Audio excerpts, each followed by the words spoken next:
সার্টিফিকেটটা নিয়ে যে কী কী সমস্যা সেটাও বলবো।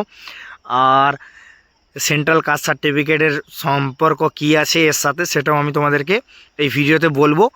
আর হ্যাঁ, ভিডিওটা পুরোটা দেখো, তবে গেলে। জয় হিন্দ ভাইও। তো অনেকে কমেন্ট করছিল দাদা কী কী ডকুমেন্ট লাগবে ফর্ম ফিল আপের জন্য, ঠিক আছে। তো ফর্ম ফিল আপের জন্য কী কী ডকুমেন্ট লাগবে তো সেটা আমি তোমাদেরকে বলবো। আর হ্যাঁ, ডোমিসাইল সার্টিফিকেটটা নিয়ে যে কী কী সমস্যা সেটাও বলবো। আর সেন্ট্রাল কাস্ট সার্টিফিকেটের সম্পর্ক কী আছে এর সাথে সেটাও আমি তোমাদেরকে এই ভিডিওতে বলবো। আর হ্যাঁ, ভিডিওটা পুরোটা দেখো, তবে গেলে যে ভুল চুকগুলো হয় সেগুলো হবে না তোমাদের, আশা করি, ঠিক আছে। তবে গেলে তোমরা মানে যে কোনো কম্পিউটার সেন্টারে গিয়ে বা সাইবার ক্যাফেতে গিয়ে ফর্ম ফিল আপ করতে পারবে। আর কী কী ডকুমেন্ট লাগবে সেটা আমি বেশি টাইম না নষ্ট করে তোমাদেরকে বলছি, সেটা শোনো।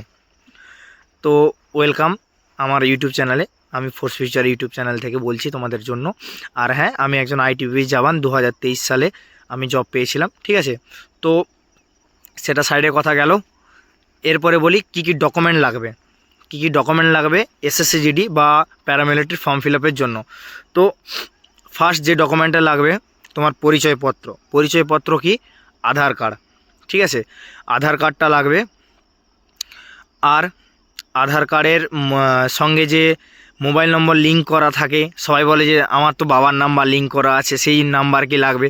তো ভাই সেইটা লাগবে না, শুধুমাত্র আধার কার্ডই লাগবে, ঠিক আছে। সেকেন্ড মোস্ট ইম্পর্ট্যান্ট যেটা, সেটা হচ্ছে যে মাধ্যমিকের মার্কশিট লাগবে, ঠিক আছে। মাধ্যমিকের তোমার হচ্ছে যে মার্কশিটটা লাগবে, শুধুমাত্র মার্কশিট। মাধ্যমিকের মার্কশিটটা ওটা স্ক্যান করে দিলেই তোমার হয়ে যাবে, কারণ ওটা তোমার শিক্ষাগত যোগ্যতাও প্রমাণ করবে এবং কত কি পেয়েছো, পাস ফেল সবই ওটাতেই প্রমাণ হয়ে যাবে, ঠিক আছে। আর থার্ড কী লাগবে তোমার হচ্ছে পাসপোর্ট সাইজ একটা ফটো চাই। মানে পাসপোর্ট সাইজ ফটো মানে ওই এই রকম সাইজের হয়, ঠিক আছে। তো যেগুলো নর্মালি অফিসিয়াল ইউজ হয় সেগুলোকেই বলা হয় পাসপোর্ট সাইজ ফটো। ওই পাসপোর্ট সাইজ ফটো লাগবে। ফোর্থ হচ্ছে যে কোনো কাস্ট সার্টিফিকেট যদি থাকে কারো, যদি তুমি জেনারেল না হও, তারপরে যদি তোমার কোনো কাস্ট সার্টিফিকেট থাকে, যেমন এসটি এসসি ওবিসি, এইটা যদি থাকে তো সেই কাস্ট সার্টিফিকেটটা লাগবে, ঠিক আছে। তো সেই কাস্ট সার্টিফিকেটটা লাগবে। এরপর একটা কথা বলি, কাস্ট সার্টিফিকেটটা যে তোমার লাগবে, তো সেন্ট্রাল কাস্ট সার্টিফিকেটটা কী ব্যাপার। তো সেন্ট্রাল কাস্ট সার্টিফিকেটটা এটুকুই বলবো এই ভিডিওটাতে, যে সেন্ট্রাল কাস্ট সার্টিফিকেট কিন্তু তোমার ফর্ম ফিল আপের লাস্ট ডেটের আগে তোমাকে বানিয়ে নিতে হবে, না হলে তোমার ডকুমেন্ট ভেরিফিকেশানে তুমি আটকে যাবে। আর তোমরা যদি কমেন্ট করো যাদের সেন্ট্রাল কাস্ট সার্টিফিকেট এখনও বানানো হয়নি, যদি কমেন্ট করো নেক্সট ভিডিওটা এই টপিকেই আমি তোমাদের জন্য বানিয়ে দেব। এবং হ্যাঁ, 5 থেকে 6 দিনের মধ্যে সেন্ট্রাল কাস্ট সার্টিফিকেট হয়ে যাবে, ঠিক আছে। তো এটুকু আমি জানি, আর কেন জানি সেটা আমি নেক্সট ভিডিওতেও বলবো, ঠিক আছে। তো সেন্ট্রাল কাস্ট সার্টিফিকেট থাকা চাই, না হলে এমনি হলেও তুমি অ্যাপ্লাই করতে পারবে। আর যেটা হচ্ছে যে তোমার সিগনেচার লাগবে, নিজস্ব একটা সিগনেচার লাগবে, এবং লাইভ ফটো, মানে তোমাকে ফর্ম ফিল আপের সময় নিজেকে থাকতে হবে উপস্থিত। আর একটা কথা সব থেকে মোস্ট ইম্পর্ট্যান্ট, যে যখন কোনো ফর্ম ফিল আপ করবে সবার একটা পার্সোনাল নাম্বার বা সেই নম্বরটাকে নিজের নম্বর হিসেবেই ব্যবহার করবে। আশা করি সমস্ত ছেলেদের যারা 18-19 হয়ে গেছে সবার বাড়িতেই পশ্চিমবঙ্গ সরকারে 10,000 টাকা করে দেয় ভাই, আমাকেও দিয়েছিল। তো সেই 10,000 টাকা দিয়ে আমি মোবাইলও কিনেছিলাম। তো মানে সেই মোবাইল একটা পার্সোনাল মোবাইল নম্বর নিজেরা ব্যবহার করবে।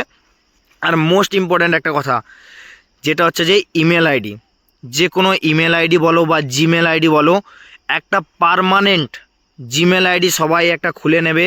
মোবাইলে দরকার হলে ইউটিউব দেখে নতুন একটা জিমেল আইডি খুলে নেবে। ধরো আমার নাম হচ্ছে কৃষ্ণ ঠাকুর, ঠিক আছে। তো কৃষ্ণ ঠাকুর যে হোক, এরকমভাবে একটা ইমেল আইডি সহজ যেন নিজের মনে থাকে এবং সেরকম পাসওয়ার্ড যেন মনে থাকে, এইটা হচ্ছে খুলে নেবে।